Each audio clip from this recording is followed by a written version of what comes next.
sebetulnya ada 3 ketakutan yang paling besar ya dari terjadinya atau boomingnya dunia digital gitu ya. Orang tua juga saya sih encourage Bapak Ibu yang dengerin podcast ini jangan memusuhi anak yang suka dengan teknologi. Kadang-kadang begitu. Action, conversation is on.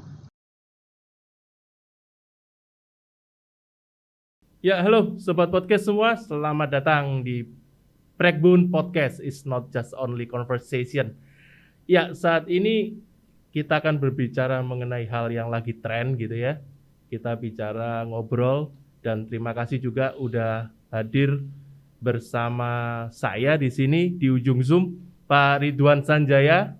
Halo Pak, terima kasih banyak Pak udah mau bergabung bersama Pragbun Podcast Pak Ridwan. Sama-sama Pak Teguh, selamat pagi, salam sehat. Ya, dan tamu saya satu lagi udah nggak asing ya di dunia medsos, Instagramer, YouTuber, TikToker banyak. Ya, siapa yang nggak kenal dengan Pak Joy Madik? Halo Pak Joy. semuanya, halo Kak Teguh, Pak Ridwan. Nah, Pak Ridwan, saya mohon maaf mau nanya nih, Pak Ridwan ini apa nih disebutnya? Pakar IT digital, atau pemain metaverse atau apa Pak? Selain disebut guru besar Universitas Katolik Sugiyo Pranata Pak. Iya Pak Teguh, karena bidang saya ini kan bidang IT ya, jadi segala hal yang terhubung dengan IT itu hal-hal digital ini kan termasuk mainan, jadi hobi. Oke Pak. Jadi bukan hanya sekedar pekerjaan tetapi juga hobi, makanya ada hal-hal baru itu kita juga pengen tahu, pengen selidiki lebih lanjut sebelum digunakan oleh banyak orang. Nah, dari situ kan kita bisa lihat ada positif atau negatifnya, sehingga kita bisa ikut mencerdaskan gitu, ikut mencerahkan banyak orang. Gitu Pak Teguh. Ya, berarti kita pas klop gitu ya. Ada pemain media sosial dan ada pakar IT digital nih. Oke. Langsung aja Pak Ridwan, kita ke Pak Ridwan dulu nih. Kita bicara mengenai yang lagi tren sekarang Pak, yaitu yang namanya metaverse gitu kan. Itu yang sudah didengung-dengungkan dan diperkenalkan sejak tahun berapa ya? 2020 gitu ya, kalau nggak salah Pak Joy ya. 2020, 2021 ya. Metaverse. Kalau saya baca beberapa literatur itu mungkin udah cukup lama ya. Cukup lama ya. Cuma mungkin booming istilahnya mungkin ya. Iya. Kalau ngomong misalnya anak saya main Roblox itu aja, itu sudah lumayan lama itu Roblox itu. Jangankan anaknya Pak Joy, anak saya main Roblox, saya juga main Roblox. Iya. Oke. Ya. Kalau istilahnya sudah sejak 92 Pak. 92. Oke, Pak Ridwan. Supaya nanti kita bisa bicara lebih jauh, kita bisa satu frekuensi gitu ya. Pak, metaverse itu sebetulnya apa sih Pak? Kita bicaranya. Kalau orang nyebut metaverse biasanya, metaverse, tapi kadang orang nggak tahu Pak metaverse itu apa. Ya, baik, makasih Pak Teguh. Iya Pak. Jadi ini kekuatan tokoh media sosial itu ya. Jadi kalau pemilik usaha itu ngomong apa, pemilik usaha Facebook itu yang ngomong gitu ya, itu pasti didengar banyak orang. Begitu dia ngomong bahwa yang namanya dunia 3 dimensi, dunia yang bisa dirasakan orang-orang di dalam dunia buatan itu namanya metaverse, maka semua orang menganggapnya sebagai metaverse. Padahal dunia-dunia seperti itu tuh sudah ada dari dulu, dan sebutannya juga banyak. Ada yang cyberverse, ada yang omniverse. Nah, tapi karena ini yang ngomong adalah pemilik perusahaan dan terkenal itu ya visioner, maka orang-orang menyebutnya bahwa dunia yang seperti itu yang digambarkan oleh Mark itu namanya metaverse, di mana kita bisa masuk di dalamnya secara virtual dan kemudian melakukan aktivitas di sana dalam wujud 3 dimensi. Kalau sekarang ini sebetulnya kan kita sudah melakukan komunikasi di dunia virtual Pak Teguh, tapi kan belum wujudnya 3 dimensi. Nah, kira-kira itu ilustrasinya. Nah, kalau kadang orang berbicara gitu ya Pak ya, mungkin Pak Ridwan, Pak Joy gitu ya. Metaverse ini kan seolah-olah semacam dunia lain gitu ya, yang kita bisa hidup di sana, gitu kan. Seolah-olah kita bisa, ya bukan sekarang ini bukan seolah-olah lagi, kita bisa beraktivitas di sana dan sebagainya. Nah, apakah itu nanti akan bisa menjadi sesuatu yang apa ya, tanda kutip lifestyle gitu ya, atau semacam keharusan gitu ya. Orang itu harus mengenal metaverse, Pak. Ya, baik Pak Teguh. Mm-mm. Jadi seperti kita main Zoom ini, itu kan sebelumnya agak asing ya, tapi kemudian lama-lama jadi terbiasa. Nah, kalau diminta untuk kembali ke masa lalu, misalkan ngobrol nanti ketemu di jalan, apakah mau? Ya mau gitu. Tapi ketika diminta untuk online lagi, ketemu menggunakan media seperti Zoom, apakah bisa? Ya bisa. Kalau dulu kan enggak. Dulu itu kalau mau ketemu ya harus ada di depan kita. Harus face to Nah, itu face. harus face to face. Itu baru dinamai menghormati gitu. Tapi Iya. sekarang ini kan tidak. Sekarang ini kita punya dua jalan. Nah, Hmm. sama seperti metaverse itu, metaverse ini ada tadi ya, yang tadi saya sampaikan tadi, ada yang versinya Mark Zuckerberg yang punyanya Facebook itu, Ya. itu kita datang ke dunia virtual. Hmm. Nah, itu kita bisa ketemu dengan mereka-mereka kalau kita datang ke dunia virtual. Tetapi yang versi Omniverse gitu ya, versinya Nvidia, itu dunia virtual itu didatangkan ke dunia kita. Nah, itu gimana, Pak? Gimana, Pak, anunya? Nah, kacamatanya beda ini. Kacamatanya beda, artinya sudut pandangnya juga beda, alatnya juga beda. Kalau di dalam Omniverse itu yang punyanya Nvidia, kita menggunakan kacamatanya menggunakan teknologi augmented reality. Jadi bukan VR ya, Pak ya? Beda ya? Bukan VR. Sementara yang punya Mac itu yang VR. Ya, yang pakai Virtual VR. reality. Oke. Nah, kacamata augmented reality itu memungkinkan kita melihat objek-objek lain dari dunia virtual di dunia kita nyata ini. Misalnya contohnya gimana, Pak? Contohnya ini kalau kita lihat itu ya, lihat gedung gitu ya. Ya. Tiba-tiba gedungnya ada tulisannya. Ini gedungnya punya siapa? Isinya ada berapa orang gitu. Tanpa harus ditambahi informasi di situ, di dunia fisiknya. Jadi dengan menggunakan kacamata tadi, itu kita bisa mengetahui, mengidentifikasi isinya gedung itu berapa orang, kekuatannya gedung itu sampai berapa lama, itu bisa terinformasikan, tapi padahal secara fisik tidak ada. Itu yang Omniverse yang versi Nvidia. Kalau yang Metaverse itu kan kita masuk ke dunia virtualnya justru. Iya. Pak, berarti kayak ini ya, kalau saya lihat film itu kayak Terminator gitu ya. Orang lihat, lalu ini target, lalu ini ada suhu tubuhnya berapa, ini punya ketahan daya tahan tubuh apa dan sebagainya. Kira-kira kayak gitu, Pak? Benar nggak, Pak? Betul. Sama seperti film yang barusan dirilis itu juga, judulnya Free Guy. Oh, iya. Ya, itu juga lebih mirip yang dimaksudkan tadi yang versi Omniverse tadi. Nah, itu kalau seandainya nanti kita akhirnya terbiasa dengan cara-cara seperti itu hanya tambahan jalan saja, tambahan kanal baru saja.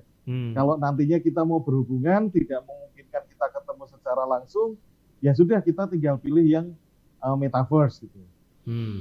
Nah, jadi kalau seandainya mau ketemu dengan cara-cara yang dulu, ya enggak apa-apa, ketemu saja gitu. Ya. Nah, oke Pak, sekarang nanti saya sebelum ke Pak Joy nih ya, soal dampak gitu ya Pak ya. Pak Ridwan, apa istilahnya, apa pedulinya orang ya Pak, istilahnya gitu ya, terhadap dunia digital nantinya Pak, apakah itu versi metaverse atau omniverse gitu. Pedulinya kita nih apa sih Pak sebetulnya Pak? Apakah kita harus masuk ke sana, kalau enggak kita akan jadi orang yang tertinggal atau seperti apa Pak? Ya, baik. Ini ada istilah itu ya, di anak-anak muda itu dikenal sebagai fenomena FOMO gitu. Fenomena Fear of FOMO. missing out gitu. Oh. Jadi kalau nggak tahu itu kayaknya gaptek banget gitu. Kalau nggak tahu itu kayaknya terkucil banget gitu ya. Nah, ini yang mereka ini yang perlu disadarkan bahwa kalau nggak butuh-butuh amat sebetulnya juga nggak apa-apa kan ketinggalan gitu. Nanti kalau butuh kan kita juga akan mencarinya informasi itu secara cepat juga gitu. Iya. Nah, ini yang kadang-kadang dialami oleh anak-anak muda itu ketakutan kalau ketinggalan nggak nyambung gitu dianggapnya. Nah, tetapi kalau kita lihat secara objektif, sebetulnya ketika kita butuh ya kita ikuti aja gitu. Misalkan seperti sekarang ini kita menggunakan Zoom. Nah, karena kita butuh berkomunikasi, tetapi kita tidak bisa berada dalam satu ruang, ya kita pakai Zoom. Akhirnya kita belajar menggunakan Zoom. Nah, ini sama dengan metaverse ya. Kalau butuh, ya why not gitu. Nah, saya sebetulnya kalau pribadi Pak, saya itu kadang belum mengerti banget ya Pak. Gini Pak, contohnya. Misalnya nih, saya masuk ke yang ini kita bicara yang versi metaverse ya Pak ya, misalnya. Oke nih, saya pakai VR nih misalnya. Lalu di situ kan saya bisa melakukan apa saja di sana gitu kan. Mungkin saya bisa beli rumah gitu kan. Terus bahkan yang paling saya terus terang paling saya nggak ngerti itu gini Pak. Misalnya ada brand-brand tertentu terkenal yang sudah masuk ke sana, dia yang sudah berjualan kan Pak di sana. Dan kita beli. Terus ngapain ya Pak? Kita beli terus nggak dilihat orang gitu loh. Yang lihat ya orang-orang digital aja kan di dalam-dalamnya gitu kan. Ini caranya gimana ya? Caranya make, caranya kita memanfaatkan barang-barang yang kita beli di dunia virtual. Ini kalau saya membayangkan Pak Ridwan, Pak Joy, kalau saya masuk ke sana atau Pak Joy masuk ke sana, topinya pakai topi yang branded yang terkenal gitu kan dan sebagainya. Itu gimana ya caranya ya? Saya juga bingung gitu ya. Ya, mungkin ini step by step Pak. Jadi misalkan seperti ini. Ketika masuk ke dunia virtual itu, kita kan pertama kali biasanya kan pengen bikin avatar. Ya, betul. Nah, bikin avatar itu ketika sudah cukup ya sudah. Gitu. Tapi ketika merasa, kok ini avatar saya pengennya dikasih baju yang lagi tren saat ini nih. Menggunakan pakaian Superman atau pakaian Avenger gitu ya. Nah itu ada kebutuhan. Kalau seandainya kita nggak bisa bikin kan akhirnya kita cari. Ya. Kalau ada yang gratis ya kita ambil yang gratis. Tetapi kalau akhirnya berbayar, lama-lama akhirnya kita beli. Sama seperti stiker-stiker yang ada di Line zaman dulu. Dulu itu saya juga nggak mau beli.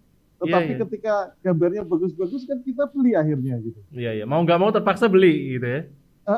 Betul. Nah, yang menikmati stiker itu siapa? Yang menikmati stiker itu kan pengguna lain juga kan? Iya. Nah, sama seperti ketika di metaverse itu, ketika kita membuat misalkan avatarnya dulu lah, kita belum beli tanah yang lain sebagainya. Avatarnya dulu. Yang menikmati tampilan kita siapa gitu? Ya orang-orang yang ada di metaverse. Iya. Kalau gitu kita cari yang free aja. Saya sedang cari yang free terus. Nah, ini coba sekarang beralih ke Pak Joy ini Pak. Baik. Kalau saya baca dari referensi gitu ya, kita bicara langsung ke metaverse-nya. Sebetulnya ada 3 ketakutan yang paling besar ya dari terjadinya atau boomingnya dunia digital gitu ya, atau apa ya istilahnya kehidupan virtual nantinya. Apakah itu metaverse atau omniverse gitu ya. Yang pertama itu mengenai privacy. Apakah itu data privacy, apakah itu ya istilahnya rahasia kita dalam kehidupan. Itu yang pertama yang ditakutin. Yang kedua ini berbicara mengenai bisa timbul yang namanya antisosial. Karena orang udah terbiasa di dunia yang apa ya, dunia maya gitu ya, dunia digital gitu. Jadi orang udah pada malas akhirnya. Udah ketemuan, ya udah oke, yuk jam berapa? Bukan ketemuan onsite, tapi ketemuan janjian pakai VR misalnya untuk ketemu. Nah, yang ketiga, ini yang jadi perhatian utama adalah generasi Z ini akan adiktif terhadap dunia digital ini, atau istilahnya kecanduan di sana gitu. Nah, kalau Pak Joy nih melihat hal ini gimana Pak? Oke. Apakah ada bayang lain kira-kira gitu? Kalau saya mungkin agak berbeda sedikit sudut pandangnya. Kalau saya mungkin lihatnya dari perspektif yang positif dulu ya. Maksudnya dalam hal ini saya waktu buat ulasan tentang metaverse di YouTube itu yang belum nonton linknya di sini. Boleh promosi kan? Boleh Pak, bayar tapi bayar. Saya begitu dengar pertama kali, saya justru mengucap syukur ya. Saya bilang, wah ini bersyukur. Maksudnya ini adalah sebuah gambaran, representasi tentang kejadian pasal 1 dan pasal 2 ya dalam penciptaan. Ya. Waktu kita lihat Tuhan Allah itu menciptakan alam semesta, setelah itu dia menciptakan manusia seturut gambar dan rupanya. Itu kan kalimat yang sangat ajaib menurut saya. Ya, karena saya sekolah belajarnya kan filsafat, jadi belajar dari kepercayaan-kepercayaan lain. Salah satu keunikan kekristenan tuh ada di dalam bagian itu, gambar dan rupa. Allah. Oke. Jadi gambar dan rupa itu menggambarkan bahwa waktu manusia diambil dari debu tanah, dicipta, lalu Allah itu menghembuskan nafas. Nah, gambar dan rupa itu masuk melekat di dalam diri manusia ini. Jadi implikasi sederhananya adalah ketika ada teknologi, ada terobosan, kita melihat bahwa sebagaimana Allah mencipta, demikianlah manusia itu diciptakan dengan kemampuan. Makanya saya sangat kagum ya, seperti ini tadi belum diperkenalkan ya, ini Pak Ridwan ini profesor. Ya. Tadi saya sempat ngintip-ngintip stalking di Wikipedia itu. Ini salah satu profesor termuda ya. Ya, termuda betul ya Prof ya. Yang mencapai satu prestasi akademis ya, yang kita sebagai warga Indonesia juga bangga, apalagi kita hari ini juga bisa langsung bercakap-cakap ya, ngobrol langsung ya, ini sebuah kehormatan juga buat kita dan GKI Pregolan ya. Nah ini yang saya mau mensyukuri bahwa demikianlah Tuhan Allah menciptakan manusia dengan daya kreasi. Bukan cuma bisa inovatif tapi kreatif. Nah ini yang saya mau bagikan kepada anak-anak muda sebenarnya. Ya, supaya dalam usia-usia mereka masih muda ini, ayo kita gunakan apa yang Tuhan sudah beri ini dengan bertanggung jawab. Nah, kadang-kadang kan yang seperti Ko Teguh tadi bilang, kekhawatirannya adalah mereka tidak mau mengeksplorasi, hanya mau menikmati. Jadi nggak mau tahu tuh, pokoknya gua mau apa, bisa apa, ya oke lah. Tapi nggak mau melihat di balik semuanya itu ada orang-orang yang ya itu tadi seperti Prof Ridwan ini yang memang diberikan Tuhan talenta, kemampuan untuk bisa melihat teknologi ini sebagai sesuatu yang positif. Tentu saja kalau ngomong ketakutan, kita harus jujur, semuanya juga begitu. Ya, akar segala kejahatan itu Alkitab ngomong cinta uang, bukan uangnya. Ya, rasa cintanya. Cinta uang. Jadi kalau kita ngomong teknologi pun saya pikir ya setuju sama Ko Teguh tadi bilang, memang ada tantangan. Tapi sebelum masuk ke tantangan, yuk kita lihat hal yang perlu kita syukuri. Kita ya hari ini bisa begini aja, kita bersyukur sekali. Bayangkan ya, kalau pandemi terjadi waktu zaman kita, Ko Teguh. Masih main gamenya tuh yang ular-ularan itu. Ular tangga. Bukan yang ular. Iya. Panjang gitu loh. Yang di handphone. Yang di handphone itu sama loh. Di Game Watch itu. Iya, apa sih namanya kok saya jadi Snake. Mainnya cuma handphone yang monokrom itu. Aduh, kebayang kan gitu. Kita mau gereja gimana sekarang, mau online gimana? Bayangin, saya ingat sekali kartu simpati saya itu dulu harganya 750.000. Oh iya. Yang lama masih mahal sekali. Sekarang orang beli pakai bonusnya buang. Iya. Handphone itu wah. Ya kita kan bersyukur gitu ya. Kita mau kasih tahu ke anak muda inspirasi bahwa kita tuh melalui perjalanan panjang dari yang teknologinya sederhana banget sampai itu. Nanti Prof pun bisa menambahkan itu. Ya. Wah, berubah sedemikian rupa kan. Wah, itu luar biasa menurut saya. Nah, kita jadi saksinya. Nah sekarang gini Pak Joy, sedikit saya potong, sorry. Saya tertarik jadi tadi Pak Joy ngomong misalnya kita justru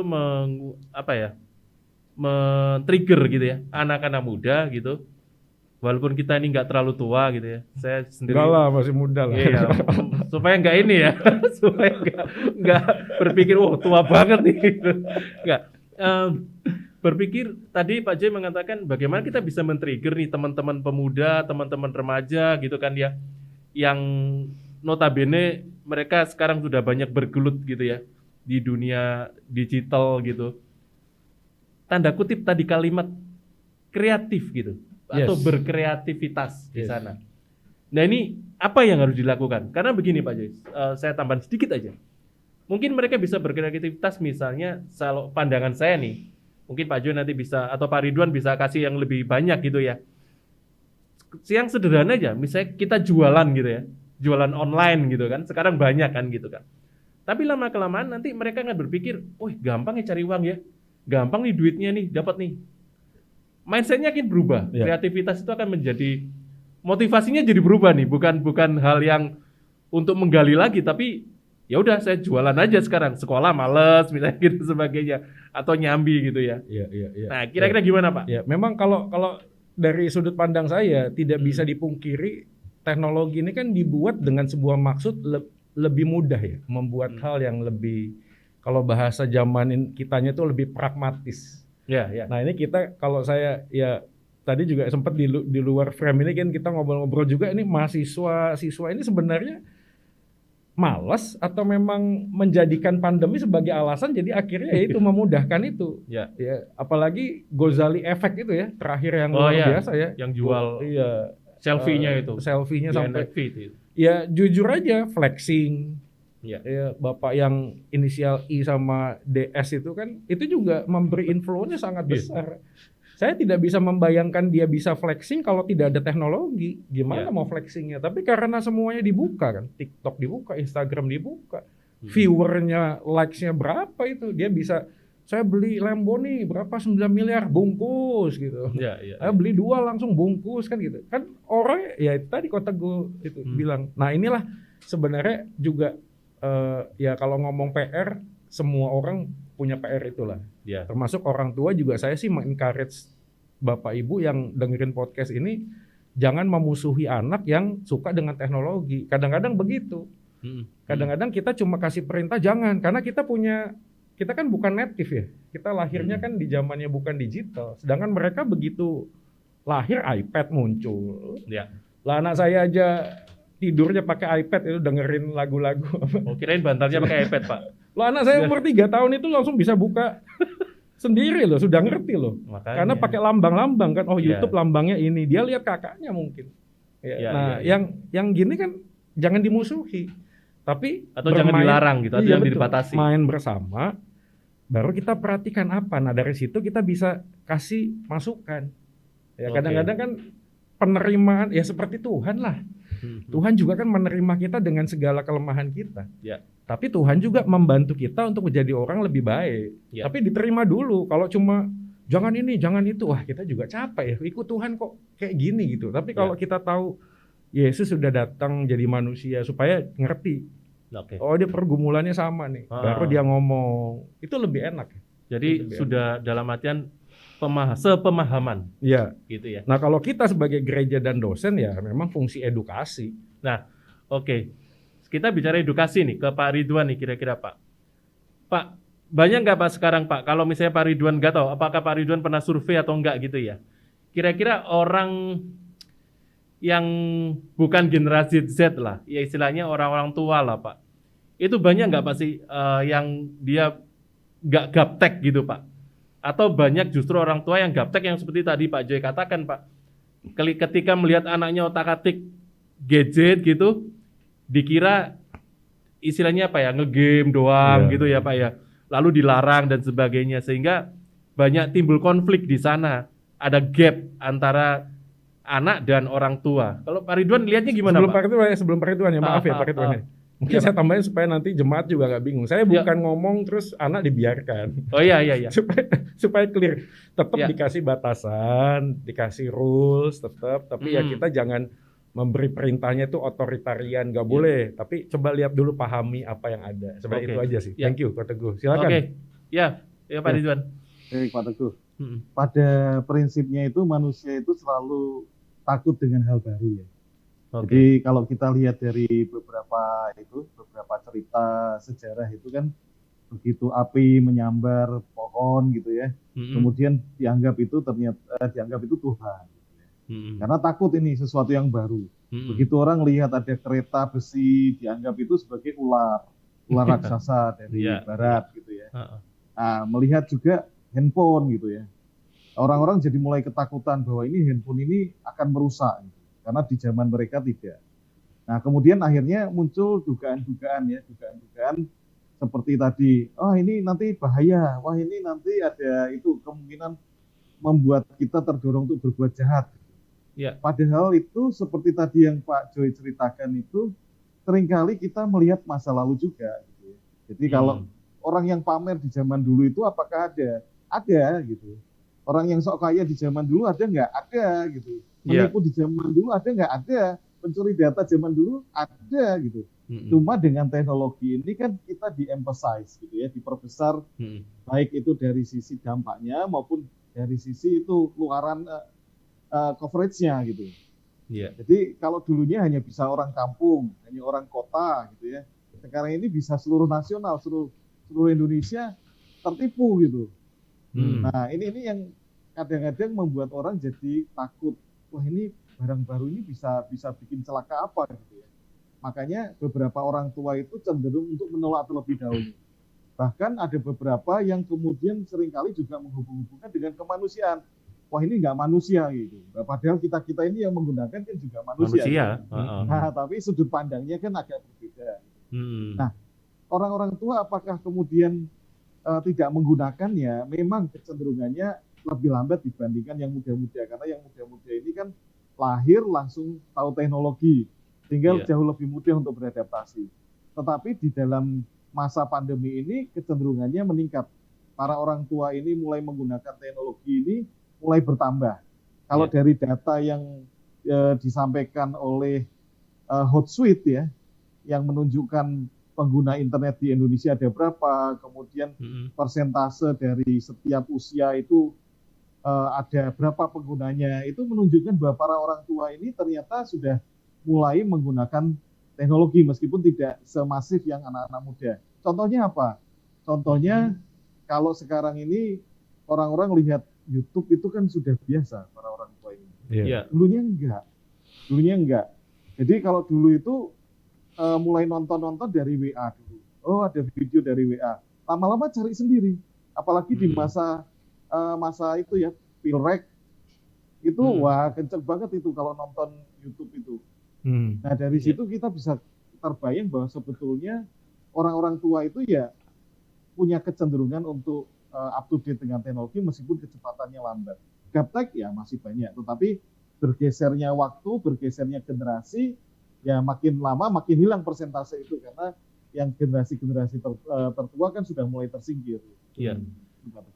Berarti kalau gitu menurut Pak Ridwan istilahnya adalah mau nggak mau gitu ya, atau terpaksa semua orang harusnya tapi harus belajar gitu ya mengenai dunia digital gitu kan Pak. Kira-kira kayak gitu ya Pak Ridwan ya. Pada akhirnya. Kalau jadi, enggak, saya masih ingat ini. Kalau enggak ketinggalan gitu ya. Betul. Saya masih ingat Pak Teguh. Jadi kebetulan diskusi ini dengan mertua saya ketika saya masih jadi calon menantunya gitu ya. Nah itu ketika dia tunjukkan handphone itu, salah itu handphone kalau dipakai buat foto ini nggak bener gitu. Nah lama kelamaan malah sekarang dia yang foto pakai handphone. Yang selfie. Nah, yang selfie. Apa-apa kalau minta diabadikan ya pakai handphone, nggak pakai kamera lagi gitu. Iya. Nah ini kan artinya entah dia mau menolak atau tidak, itu ya pasti life go on gitu ya, go on. Ya, hidup tetap ya seperti ini akan menggeser gitu. Harus beradaptasi Pak ya. Harus beradaptasi. Gitu. Itu yang seperti kalimatnya yang di film apa Jurassic Park gitu ya. Yang kuat yang akan bertahan. Oh gitu. Harusnya yang ini yang bisa beradaptasi, yang bisa bertahan. Iya. Atau istilahnya itu alam akan menunjukkan jalan. Jadi nge-review film. Oke, Pak, nanti ke Pak Joy. Dalam artian begini, ini kan ada pendapat Pak dari ahli gitu ya, dari ahli dari Amerika kalau nggak salah, bahwa dengan adanya dunia virtual nantinya, bukan nantinya, tapi dia bicaranya udah beberapa tahun yang lalu. Dia bicara nantinya setelah booming. Nah, mungkin saat ini booming gitu ya, lagi booming gitu kan. Nah, dengan adanya dunia virtual ini, maka ini akan menimbulkan yang istilah namanya neokapitalisme. Karena di sana nanti akan tumbuh banyak tanda kutip market gitu atau pasar di sana yang akan jadi ladang untuk para pebisnis gitu yang punya sense of bisnis yang bisa melihat bahwa ada peluang di dunia virtual. Dan itu mungkin sekarang sudah dimanfaatkan oleh beberapa orang. Kalau menurut Pak Ridwan, nanti kita bicara dari sisi teologis Pak Joy. Nah, dengan munculnya neokapitalisme ini, apakah ini suatu ancaman untuk bisnis yang istilahnya dengan old fashion gitu, sekarang ada new fashion bisnis itu, atau nanti akan berimbang, Pak? Seperti apa, Pak? Kira-kira Pak Ridwan? Ya, baik Pak Teguh. Jadi kebetulan ini yang berkembang ini dunia virtual ini. Jadi lebih gampang fokusnya. Karena kalau kita bicara yang seperti bidang-bidang kuliner gitu ya, itu akan sulit karena kuliner kan tetap dibutuhin meskipun kita ada di dunia virtual ya. Iya, Pak. Jadi kan nggak mungkin kita makan virtual ya, Pak ya? Nggak mungkin. Secara capital kan ya secara pasar itu ya pasarnya masih itu saja. Ya, sementara ya. di dunia virtual itu yang berubah kan mata gitu ya. Ya. Mata memandang ini berubah semua ini. Jadi dunia yang berkembang ini ya ada kemungkinan dunia fashion, dunia pakaian, kemudian dunia arsitek gitu ya, yang serba seni, ke arah seni gitu ya.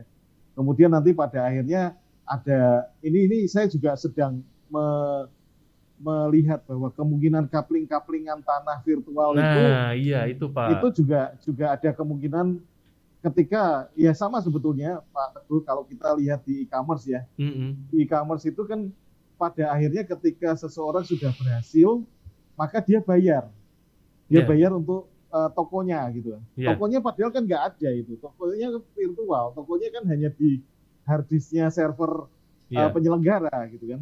Nah ini kan sama. Jadi toko ya kita belum bicara rumah ya. Toko untuk mereka jualan itu kan nanti akhirnya mereka bayar karena di sana dikunjungi banyak orang.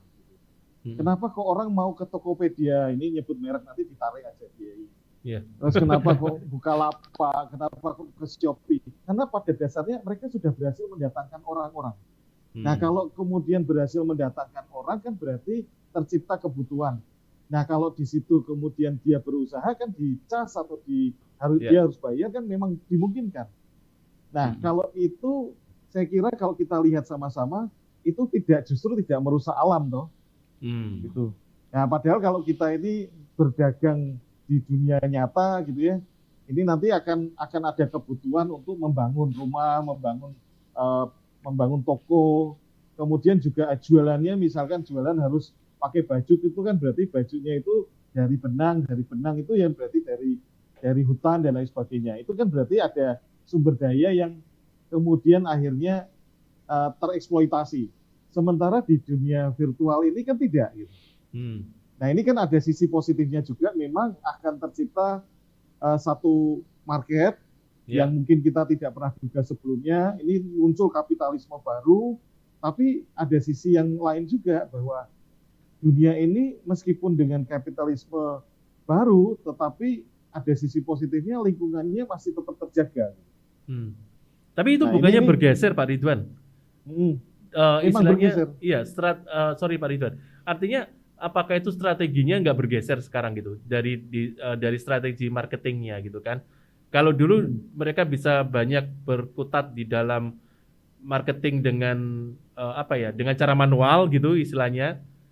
Paling tidak misalnya sekarang ini misalnya Instagram, WhatsApp gitu kan ya. Lalu pakai TikTok strategi marketingnya. Tetapi sekarang dengan dunia digital mereka bisa buka toko di virtual, maka strateginya jadi berbeda nih marketingnya. Ini apakah itu bukan nanti terjadi suatu pergeseran ya Pak? Lama-lama kalau saya punya toko ya udah toko lama saya tutup aja, saya lebih konsentrasi di virtualnya.